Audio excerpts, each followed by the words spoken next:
Ask insurance म्हणजे विमा व विविध उद्योग हे आपल्या यूट्यूब चॅनलचं नाव आहे आणि आपण वेळोवेळी वेगवेगळ्या म्युच्युअल फंड आणि इन्शुरन्स रिलेटेड व्हिडिओज घेऊन येत असतो. आपली एक मेडिक्लेमची सिरीज सध्या सुरू आहे. त्या सिरीजमधला आजचा भाग 10वा. तर आजच्या भागामध्ये आपण पाहणार आहोत की रिएम्बर्समेंट क्लेम्स का रिजेक्ट होतात किंवा कमी करून सेटल केले जातात. त्याची बरीच कारणं आहेत. तर ही कारणं जी आहेत ती आज आपण पाहणार आहोत. पहिलं कारण जे आहे ते आहे बिमारी म्हणजे आजार जो कवर नाही आहे अशा आजारासाठी जर आपण क्लेम केला तर आपला क्लेम हा रिएम्बर्समेंटमध्ये जातो. कारण कॅशलेस तर काही पास होत नाही. रिएम्बर्समेंटमध्ये जातो आणि तिथंही तो क्लेम नाकारला जातो. किंवा वेटिंग पिरियड पूर्ण नाही आहे म्हणून पण आपला जो क्लेम आहे तो रिजेक्ट होतो. त्याच्यानंतर डॉक्युमेंटेशनमध्ये कमतरता असते बरेचदा. चांगल्या पद्धतीने आपण जर हॉस्पिटलची निवड केली नाही. आज मेडिक्लेममध्ये आपण जाणता की लोक मेडिक्लेम घेतात पण त्यांच्या एजंटकडनं आपण घेतलेल्या पॉलिसीची संपूर्ण माहितीच घेत नाहीत आणि म्हणतात आम्हाला आत्ता वेळ नाही आहे. आणि वेळ का नाही आहे तर ऐकायला वेळ लागतो, वाचायला वेळ लागतो, समजून घ्यायला वेळ लागतो. एजंट तयार असला तरी ऐकत नाहीत आणि बहुतेक एजंट तर तयार नसतातच. त्यांना फक्त टार्गेट पूर्ण करायचं असतं. मेडिक्लेम विकला की दे आर हॅपी. तर डॉक्युमेंटेशनमध्ये कमी. हॉस्पिटलची bills, discharge card, investigation reports हे सगळे मिसमॅच असतात बरेचदा. किंवा याच्यातल्या बऱ्याचशा गोष्टी दिल्याच जात नाहीत. ओरिजिनल बिल्सच्या ऐवजी फोटोकॉपी दिली जाते किंवा कॅश रिसीट असेल तर ट्रीटमेंटचा प्रूफ आणि कॅश रिसीट याच्यामध्ये अंतर असतं. आणि हे सगळ्या गोष्टी डॉक्युमेंटेशनमध्ये येतात आणि डॉक्युमेंटेशन जर प्रॉपर नसेल तर एकतर कॅशलेस तर होतच नाही आणि रिएम्बर्समेंटसुद्धा रिजेक्ट होतात. आता नॉन मेडिकल आयटम्स, आता अर्थात याच्याबद्दल मी काही फार जास्त बोलणार नाही कारण आता हल्ली इन्शुरन्स कंपन्यांनी नॉन मेडिकल आयटम्ससाठी वेगळे रायडर्स वगैरे तयार केले आहेत आणि ते रायडर्स जर तुम्ही घेतले तर तुम्हाला ते नॉन मेडिकल आयटम्स मिळतात. ज्यामध्ये ग्लोव्ज आहेत, स्प्रिंग्ज आहेत, रजिस्ट्रेशन फीज आहेत, food charges, luxury room charges असे काही खर्च आहेत की जे कवर होत नाहीत. पण आता IRDAने त्यासाठी सोल्युशन दिले आहे की तुम्ही एक वेगळा ॲडऑन घ्या आणि त्या ॲडऑनमध्ये हे खर्च तुम्ही पे करू शकता.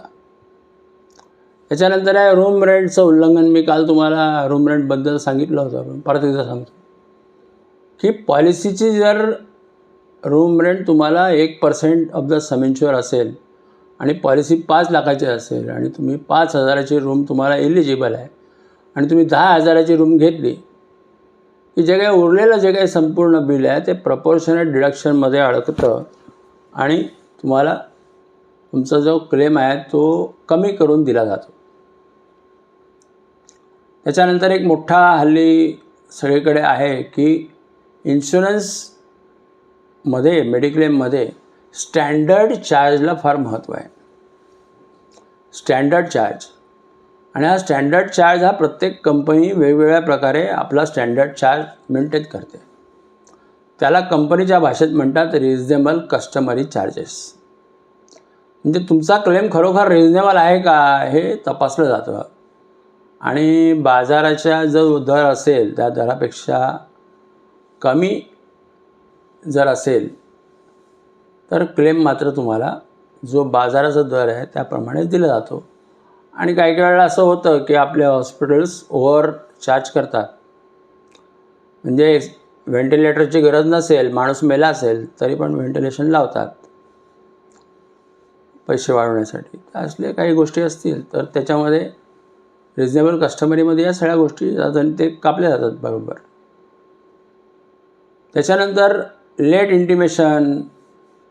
Intimation missing. क्लेम करतो आपण पण इंटिमेशन देत नाही किंवा आपण इंटिमेशन द्यायला तुम्हाला एकच चॅनल अवेलेबल आहे असं नाही. कंपनीचा टोल फ्री नंबर असतो, कंपनीचा मेल आय डी असतो, तुमच्याकडे तुमचा एजंट असतो जर तुम्ही एजंटकडनं पॉलिसी घेतली असेल. आता कसं आहे की बरेचदा लोक हल्ली स्वतःच्याच जीवावरती सगळं काय करतात, म्हणजे विदाऊट एजंट कुठून तरी पॉलिसी घेतात. बरं, आणखीन एक ऑप्शन तुमच्याकडे असतो, तुम्ही एखाद्या कॉर्पोरेटकडनं जर पॉलिसी घेतली तर तुम्हाला त्या कॉर्पोरेटकडे ते बेनिफिट मिळतात, म्हणजे तुमची पॉलिसी पण चांगल्या पद्धतीने होते, प्लस तिथे एक क्लेमसाठी वेगळी टीम असते, तिथे वेगवेगळ्या गोष्टीसाठी वेगवेगळ्या टीम्स असतात. तर त्या टीम्सचा पण बेनिफिट तुम्हाला मिळू शकतो, पण आपण तेही करत नाही. त्याच्यामुळे पण तुमचे रिएम्बर्समेंटचे क्लेम्स जे आहेत ते बहुतेक वेळा रिजेक्ट होतात. काही केसेसमध्ये 48 तास 24 तास अशा पद्धतीचं हॉस्पिटलायझेशन गरजेचं असतं, ते पण आपण व्हायलेट करतो बरेचदा, त्यांनी पण रिजेक्ट होतात क्लेम्स. याच्यानंतर policy exclusion, cosmetic surgeries, dental treatments, infertility treatments, weight loss bariatric surgery, अशा सगळ्या गोष्टी ज्या आहेत त्या जर तुमच्या पॉलिसीमध्ये कवर असतील तर त्या किती दिवसांनी कवर आहेत हे तपासणी करून नंतरच ह्याच्यातल्या केसेस सर्जरीज करायला पाहिजे. कॉस्मॅटिक सर्जरी तर मला वाटतं सध्या अजून तरी हिंदुस्थानामध्ये कुठली कंपनी देत नाही. हां, ॲक्सिडेंटल कॉस्मॅटिक सर्जरीज काही ॲवेलेबल आहेत, पण त्या कशा आहेत ते केस टू केस बेसिसवरती ठरतं. आता काही वेळेला तुमचे बरेचसे आजार तुम्ही लपवता, तर आपल्या हिंदुस्थानामध्ये ही गोष्ट मेडिक्लेमच्या बाबतीत आहेच ना, की लोक सगळं काही सांगतच नाहीत. डॉक्टरकडे सगळं सांगतात, पूर्ण एकदम व्यवस्थित उघडून सांगतात. एजंटला मात्र अर्धवट माहिती देतात, कंपनीलाही अर्धवट माहिती देतात, आणि मग क्लेम आला आणि नाही मिळाला की मग चांगला आरडाओरडा करतात. तर हाही एक मोठा फॅक्टर आहे क्लेम रिजेक्ट होण्याचा. Non standard non registered hospital आपल्याकडे खूप आहेत, तिथे जातात लोक, तिथून क्लेम करतात. आता अर्थात IRDA नवीन एनिवेअर कॅशलेस चालू केली आहे, त्याच्यामुळे ही गोष्ट बरीचशी कमी झाली आहे. पण त्या हॉस्पिटलने एनिवेअर कॅशलेस स्वीकारायला तर पाहिजे ना. जर त्यांनी ते स्वीकारलं नाही तर मग तुम्हाला एनिवेअर कॅशलेस कसं काय मिळणार, असा नाही का प्रश्न. तर अशी काही गोष्टी आहेत ज्याच्यात एक आपण जर निष्कर्ष काढायचा झाला तर पॉलिसी टर्म समजायला पाहिजे, प्रॉपर डॉक्युमेंटेशन जमा करायला पाहिजे, रूम लिमिट आणि एक्सक्लुजनचं व्यवस्थित जाणीव ठेवली पाहिजे, आणि वेळेवर इंटिमेशन दिली पाहिजे. हे अतिशय आवश्यक आहे, आणि हे जर लक्षात ठेवलं तर तुमचा रिएम्बर्समेंट काय, कॅशलेस काय, कुठलाच क्लेम तुमचा रिजेक्ट होणार नाही. आता आपण थोडंसं सविस्तर जाणून घेऊया रिजनेबल कस्टमरीबद्दल, की रिजनेबल कस्टमरी काय आहे आणि ती कशी इम्प्लिमेंट होते. आता जर तुम्ही रिजनेबल कस्टमरीचा अर्थ R&C, आपण एखादा ट्रीटमेंट करतो आपण एखादी, त्या ट्रीटमेंटसाठी जो स्टँडर्ड खर्च येतो तो स्टँडर्ड खर्चच कंपनी पे करते. तुम्ही जर काहीतरी एक्स्ट्राऑर्डिनरी खर्च केला तर तो एक्स्ट्राऑर्डिनरी खर्च जो आहे तो कंपनी पे करत नाही. आता हे एक्स्ट्राऑर्डिनरी खर्च स्टँडर्ड खर्च ठरतात कशावर, तर मुंबई दिल्ली अशी जी शहरं आहेत त्या मेट्रो सिटीजसाठी प्रत्येक सर्जरीसाठी एक ठराविक खर्च जो आहे तो ठरवलेला आहे. मग तुम्ही म्हणा आम्हाला हा खर्च का सांगत नाहीत इन्शुरन्स कंपनी, तर तसं मेडिक्लेममध्ये असा नियम असा प्रघात नाहीच आहे की तुम्हाला आधीच सांगायचं की किती खर्च तुमचा पास होईल, ते काही सांगता येत नाही. तर तुम्ही केस टू केस बेसिस आहे.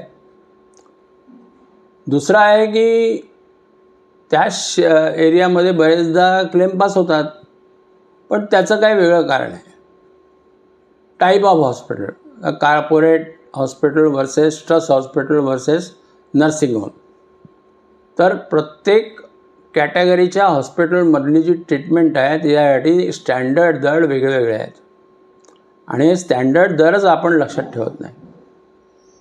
तेव्हा माझं काय म्हणणं आहे की आपण हे सगळे स्टँडर्ड दर लक्षात ठेवले पाहिजे. आता मायनर सर्जरी आणि मेजर सर्जरी याच्यामधला फरक आपण नाही लक्षात घेत. आपण असं म्हणतो की माझी 15 लाखाची पॉलिसी आहे, माझा 15 लाखाचा क्लेम आला आहे, तर तो पास करा. पण जर तो क्लेम मायनर सर्जरीसाठी 15 लाख असेल आणि स्टँडर्ड जो रेट आहे तो जर त्यापेक्षा कमी असेल तर तो रिजनेबल कस्टमरी क्लॉज लागणार तुम्हाला, आणि त्या क्लॉजप्रमाणे तुमचा जो पैसे आहेत ते कमी होणार. आता ॲडव्हान्स टेक्नॉलॉजीमध्ये लेझर आहे, लेप्रोस्कोपी आहे, रोबोटिक सर्जरी आहे.